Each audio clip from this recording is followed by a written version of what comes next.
up on NBA Today, we cover all the fallout from the most insane draft lottery of all time. Is it possible that Dallas wasn't the biggest winner last night? Well, someone on this panel might think so. Plus, what happened at halftime of last night's Wolves win that changed the course for Ant-Man? We go inside the locker room to recap a franchise-defining night for Minnesota and continued coverage of Jason Tatum's lower leg injury. We'll have more reports on that and the latest all coming up here on NBA Today.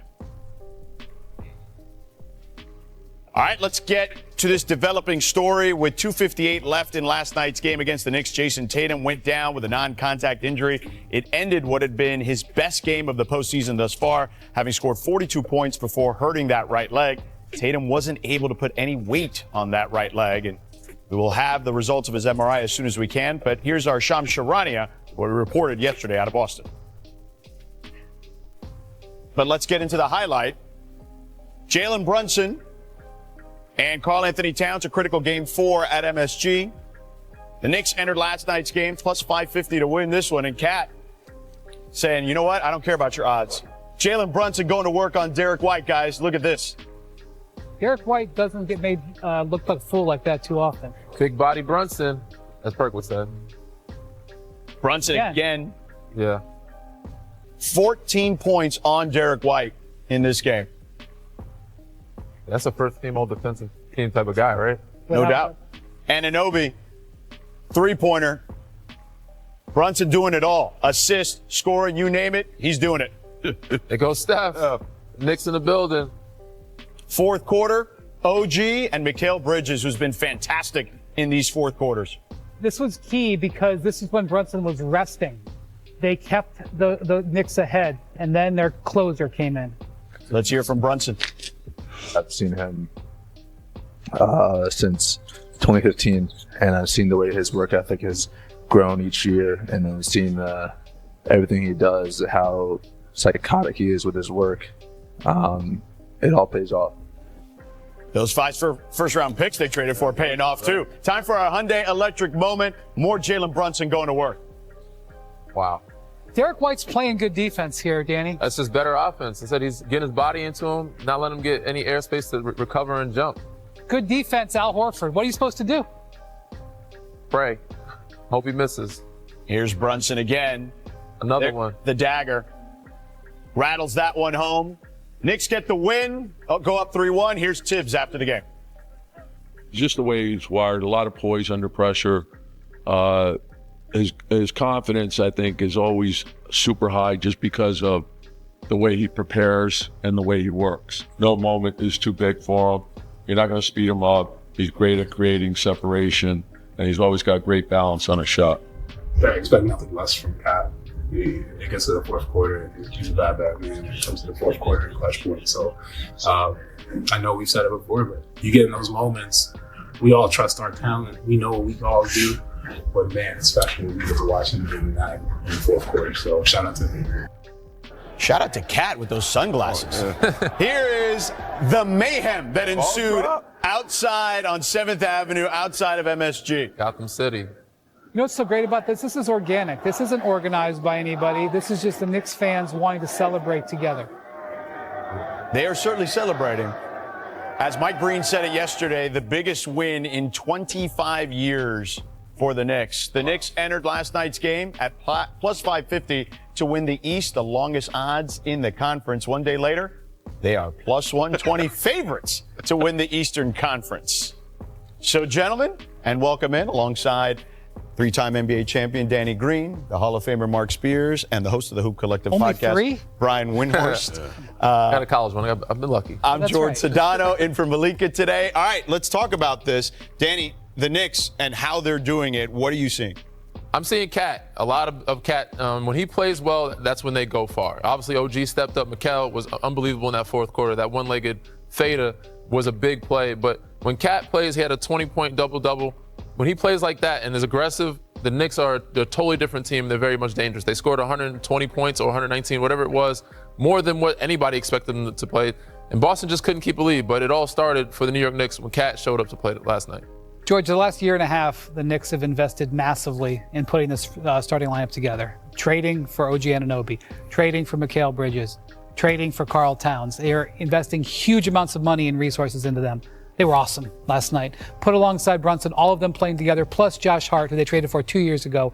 This is what their dream is. Their dream is that this powerhouse starting lineup is able to be a difference maker. They were great collectively in this game.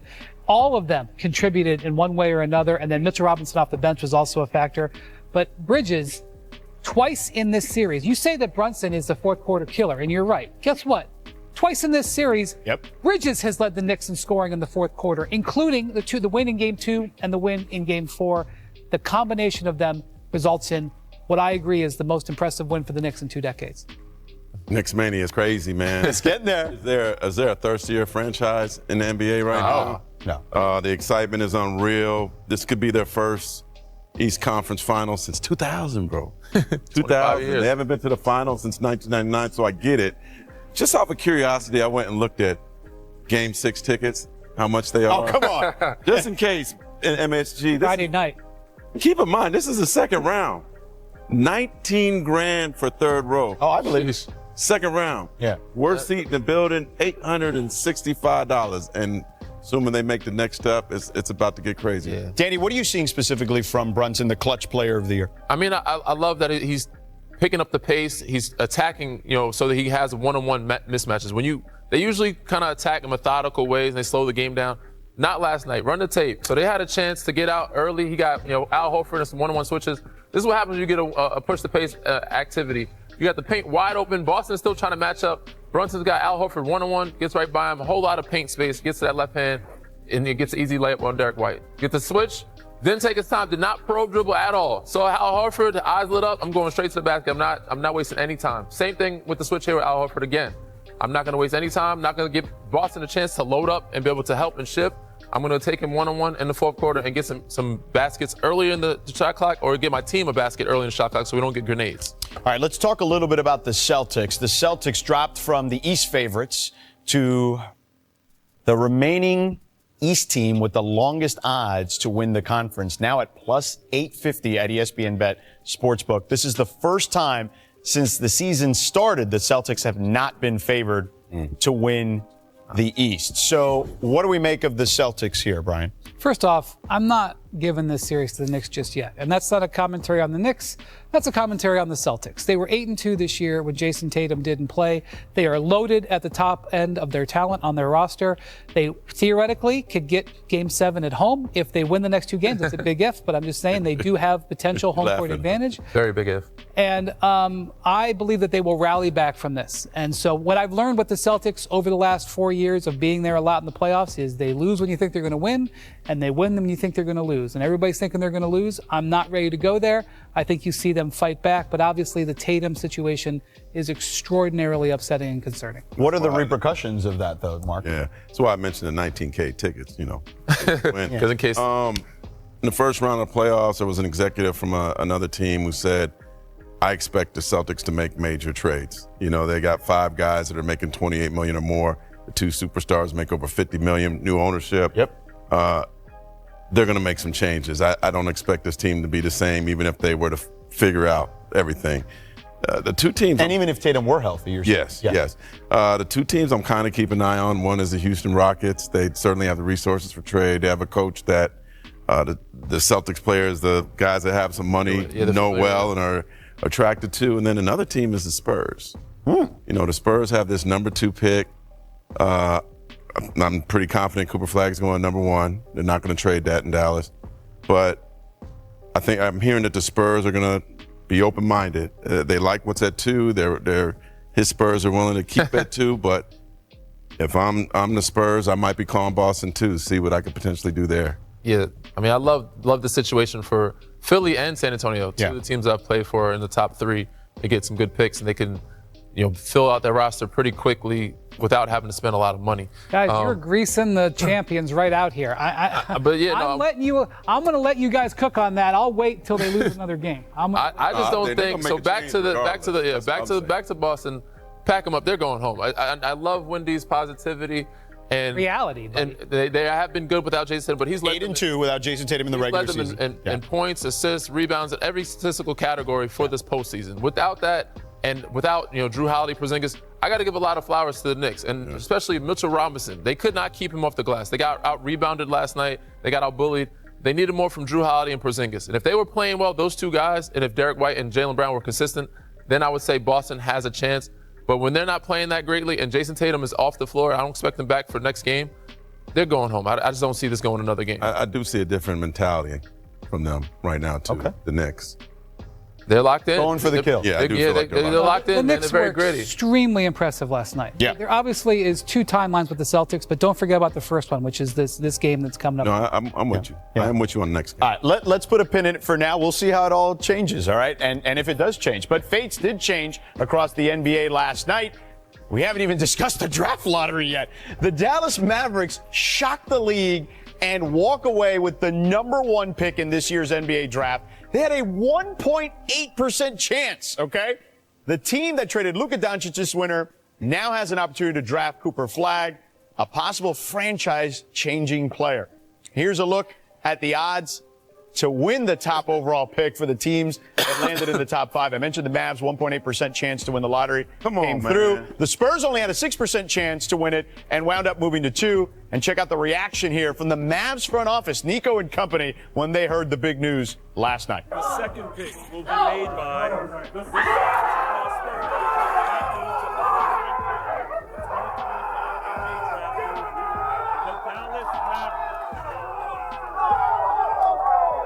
Is that at Nick and Sam's over there in Dallas? No, they were in Chicago. Oh, there you go. Here, the looks on their faces tells you everything you need to know. Cooper Flagg might be a lock to go number 1, but Flagg is at the NBA Combine today in Chicago taking part in drills with all the top draft prospects. Our draft expert, Jonathan Givoni, is on hand now here with us. Hey, Jonathan, thank you for joining us. What did Cooper Flagg show the scouts today?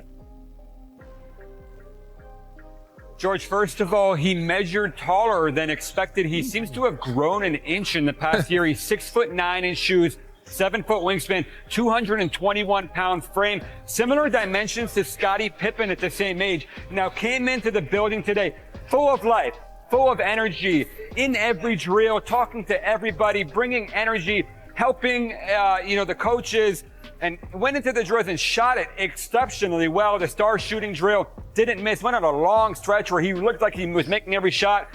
He was obviously the number 1 pick going in, but nothing he showed today diminished that standing. Cooper Flagg is into the number 1 pick. The Dallas Mavericks have to be thrilled to get this kid on their team.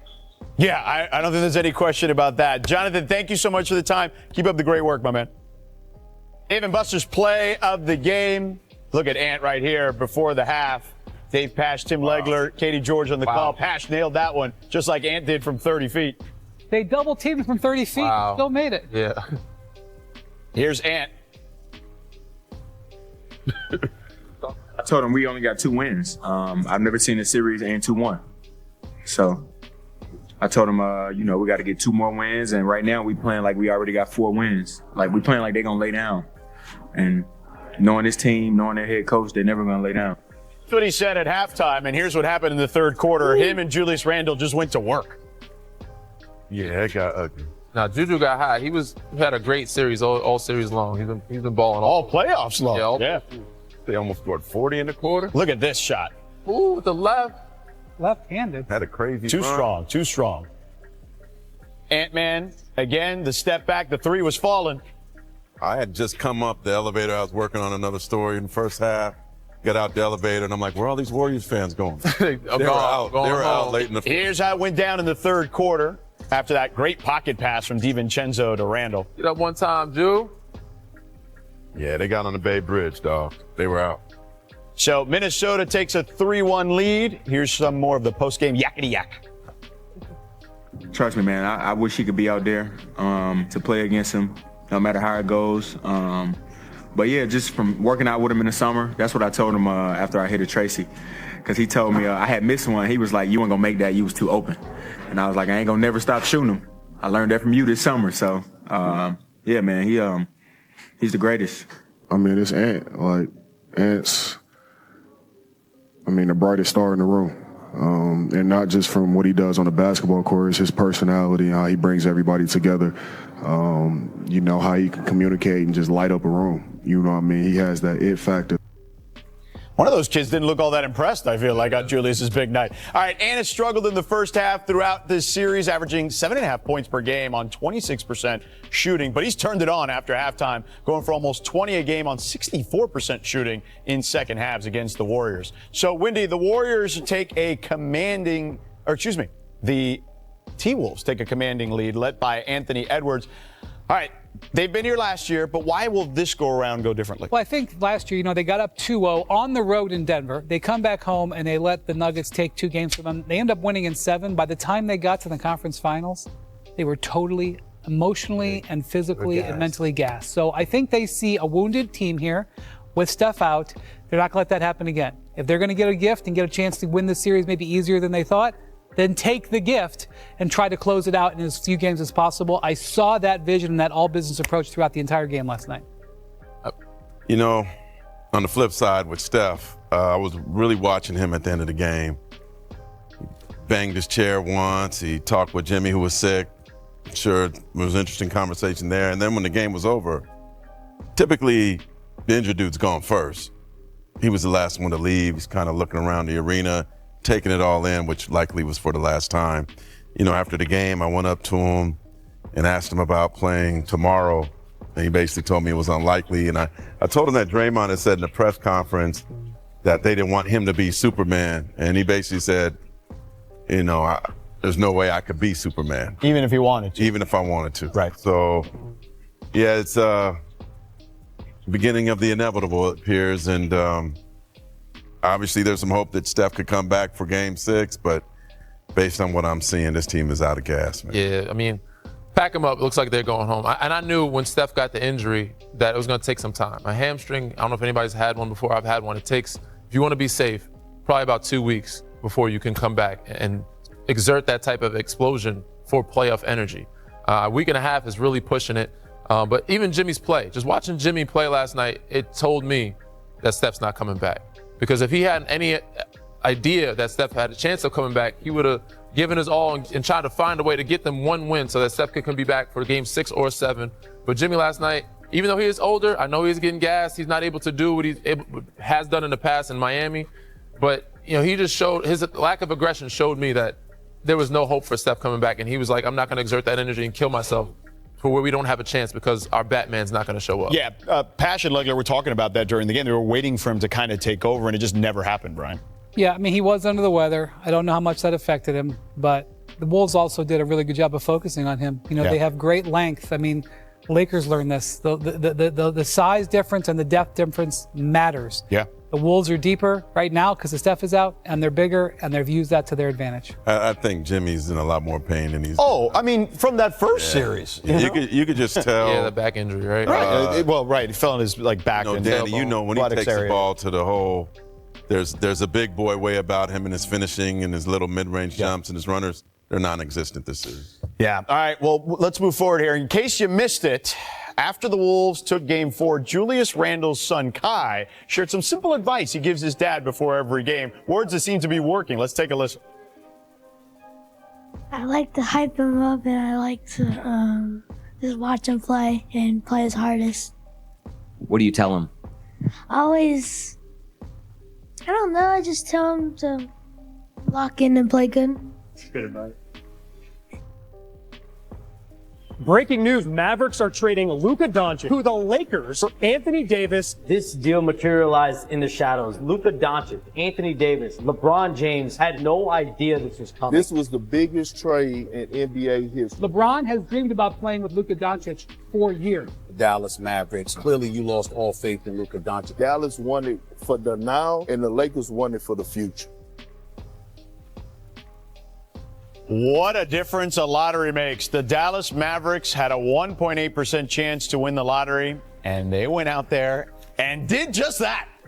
This promptly set the social spaces into a frenzy of surprise, confusion, and even a little conspiracy. Patrick Mahomes, LeBron James, and so many others were just as surprised as all of us. Like my tweet? Yep. But remember, 24 hours ago, previously on NBA Today, when Wendy, you said... All right, Brian, the lottery's almost here. Think of the sound of the seal breaking, the anticipation, the card coming out of the envelope. It's so amazing because lotteries have consequences. Wouldn't it be fascinating if the envelope opened and there wasn't a Dallas Mavericks logo in it? The 11th pick belongs to the Portland Trailblazers. What a year for the Mavericks. Imagine if it ended with Nico Harrison jumping into the top 4. Now, wouldn't that be interesting? The 2nd pick will be made by the San Antonio Spurs. Number 1 pick in the 2025 NBA draft goes to the Dallas Mavericks. At the clairvoyant Brian Windhorst. All right, Wendy, what are people missing about the way this landed on the Mavs? Should I take it as disrespect that the Curb Your Enthusiasm music? No, I think you should take it as an honor. Give me the Powerball numbers. Guys, on April 21st in New York City, a coin went in the air. Yeah. Was it a quarter? Was it a dime? Was it a Sacagawea? That I do not know. But that coin flipped in such a way that it broke the tie between the Mavericks and the Bulls. And the Mavericks were the winners of that. And so they got the 11th pick. The Bulls got the 12th. But more importantly, they got the 11th pick set of lottery numbers. And that is the 1.8%. And that number is the one they got. And that is why they won. It happened starting back. You want to talk about conspiracy? When you form your jokes, go all the way back to April because that's when the coin flip happened. And that ended up being a big factor in what happened last night. Mark?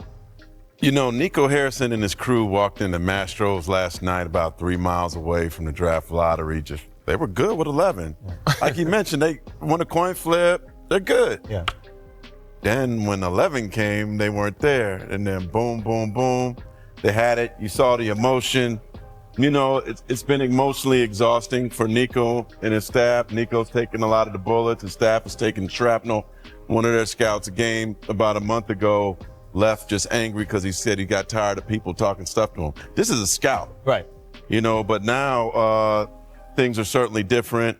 I'm being told, just like McMahon is saying, that the Mavs are not trading this pick. Rick Welch, their president, sent an email to all his employees today saying this is a new day. He told them to prepare just in case, and they did. You know that they've dealt with a lot of emotion, but they got an amazing gift. And you see that number 1 card, Rick Welch is in the middle. Yeah. He has it in his office today, he told me. And he's basically welcoming all the employees to come to his office today to take a picture with the number 1 card on the envelope. By the way, here's another coincidence. Rolando Blackman was on set today. Same haircut he had when he played. The Knicks went up 3-1, and the Knicks are still, fans are still lamenting 1994 when Rolando Blackman didn't play for John Stark. So I'm bringing it all together today.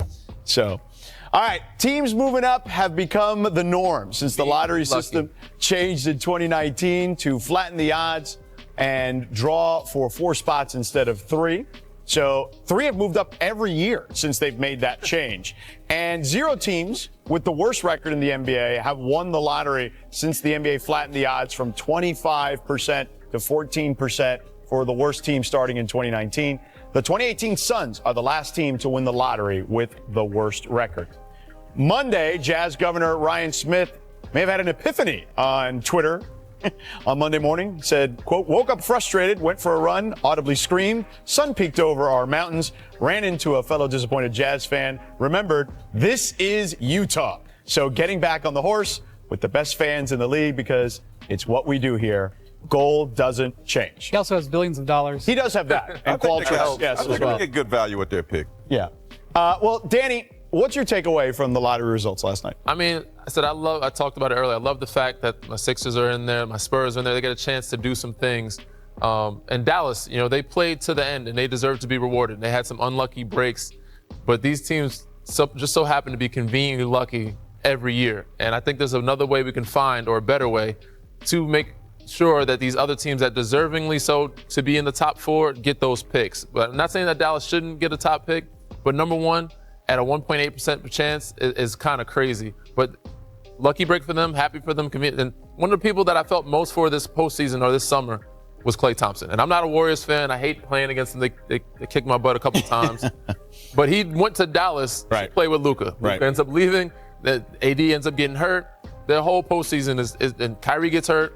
His whole postseason opportunity goes to shreds. So with this number 1 pick, it gives Dallas, not only the city, but him an opportunity to be like, I made the right decision to be in Dallas, and we have now championship aspirations. It's kind of unfair that they told those teams at the top that they only had a 14% chance just yesterday. Oh, you mean they knew the whole season? They only had a 14% chance of winning, and it was actually a 50% chance of being out of the top 4? Right. This is the percentages that they accepted when they decided to tank. Like, I wish for them and their fans that they had won, but they had a 50-50 chance of not even getting the top 4. So it's just like, hello, this is the risk they took. They lost. They have to accept it. I think they got to shrink the lottery. Yeah, right. Like, to me, it's like less teams. Yeah, it should be at least maybe 8. So you're saying is no way too playing much. teams. Hey, all due respect to Nico, I'm happy for you. I know you're going to be smoking a cigar celebrating tonight, but they shouldn't have the number 1 pick. So, that's not fair. But, I mean, it's the lottery system is literally a chance. It's by I chance. thought Masai was going to cry on the air the way. Hey, listen, how about you win games? Yeah. We could do a play-out tournament. How about you win games? Look, teams. So you're saying Toronto The Dallas tanked. Mavericks won games. They were trying to win till the end. Tanked this season? I'm not saying they totally tanked, but I'm not trying to speculate who tanked or not. I mean, Darko, their coach, openly admitted they weren't trying to win. Well, there you go. At the beginning, they were. Okay, at the They beginning. had a stretch. They had a stretch. Their star got hurt. All right. Listen, Wendy, let me ask you about the Sixers, because we haven't talked about them at all. Just your thoughts on It's a that. fascinating night, okay? So picture you're the Sixers, and you're watching the envelopes open, okay? And the number 11 envelope opens, and it's the Blazers. You've already known the Mavericks have moved up. By the way, the Blazers reacted to this by putting themselves for sale today. All right, so now you know one team's past you. Then you see that the Spurs have moved up, and you're like, my God, we've lost our pick. Because if 2 teams pass them, they're like, this is going to be the Thunder. Oh, no, it's the Pelicans. This moment was one of the biggest moments in the NBA this season. I'm not over-exaggerating that. That's why Daryl Morey did that, because for a second there, they thought the worst had happened. Yeah. That they had 2 teams pass them, and that they Sam were out. Presti was collecting that So one when again. the 7th envelope opened, he thought he was going to see Oklahoma City Thunder, and so did all the Thunder fans, and he was going to have no pick. Instead, they got lucky and moved into the top 3, salvaging their entire situation. Wow. Pretty wild. Pretty wild night. And again, there's so many ways that this could have broken. Oh, come on. All right, now joining us here on NBA Today for the Draft Combine in Chicago, our senior front office insider, Bobby Marks. Bobby, save me here. Tell me about the Sixers' approach and, how did this all work out for them yesterday? Well, it was an emotional roller coaster sitting in that room, and I had no dog in the race for the Philadelphia 76ers. I would say what transpired Monday night basically saved the 76ers offseason.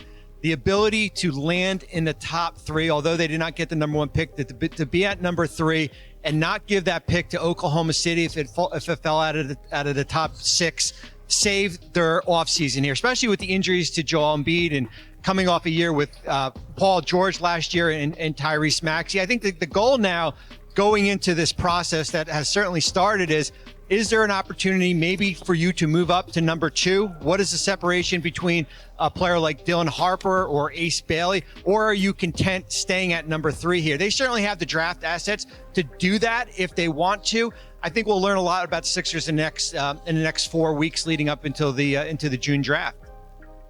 All right, Bobby. So 24 hours ago, Shams Charania reported that Giannis Antetokounmpo was open to moving on from the Bucks potentially.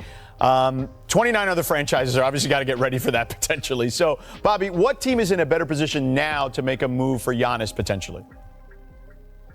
It has to be San Antonio. I mean, you look at what happened last night with San Antonio moving up from number 8 to number 2.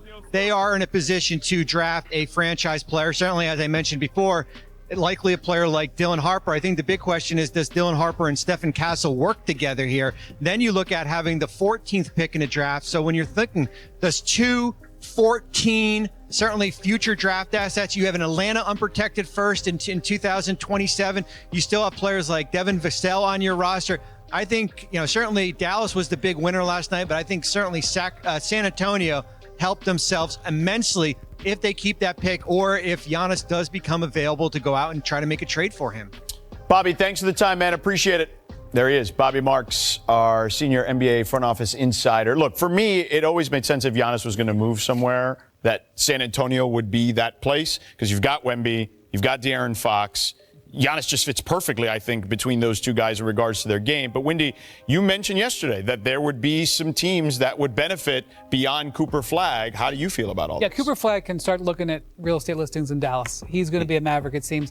The number 2 pick is where this draft's intrigue is all. Yes. Whether the Spurs keep it, whether the Spurs take it and move back in the draft, maybe take a different player to get assets, or whether they use it in a big trade. And I will tell you this, do not forget that Giannis is going to have agency in this. Whether it's he wants to stay in Milwaukee or whether he wants to be traded, he's going to have a say in where he gets traded. And while we're all looking at Texas, and I can make a case for San Antonio, if I was Giannis this morning, I'd be looking at the Eastern Conference. I'd be saying, I agree. Keep me out here in the East, especially, unfortunately, after seeing the results of what happened last night in New York. I think he's putting on a cowboy hat. Giannis? Have a prickly pear margarita and enjoy some tacos. Look, I think the Spurs are going to explore it. And I think him and Wemby together, come on, man. Yeah, I can't see them. He wants to go to a tax-friendly state, so Florida is an option, but I just don't think Miami or Orlando has the pieces to get him. I think he ends up in Houston or San Antonio. He's going to stay in Texas since Dallas is keeping their pick. Only 3 other teams. I'm not going to Memphis. I don't know if Memphis has the pieces either. But the only other tax-free states or tax-friendly states that I can think of is Texas, Tennessee, and Florida. I mean, I'm sure there'll be a lot of things he'll think about. Maybe that's one of them. We'll see. The Combine having started today, here's ESPN's latest mock draft. To no surprise, Cooper Flagg is projected to go to Dallas at 1, with Dylan Harper landing in San Antonio with Victor Wembanyama, his Rutgers teammate. Ace Bailey is projected to head to Philly.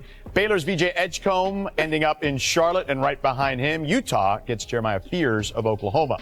Now welcoming in one of the best in the business, my guy, our college and draft analyst, Seth Greenberg. All right, thanks for making the time, Seth. So, Seth, what were your impressions of Cooper Flagg this morning after day 1 of the Combine?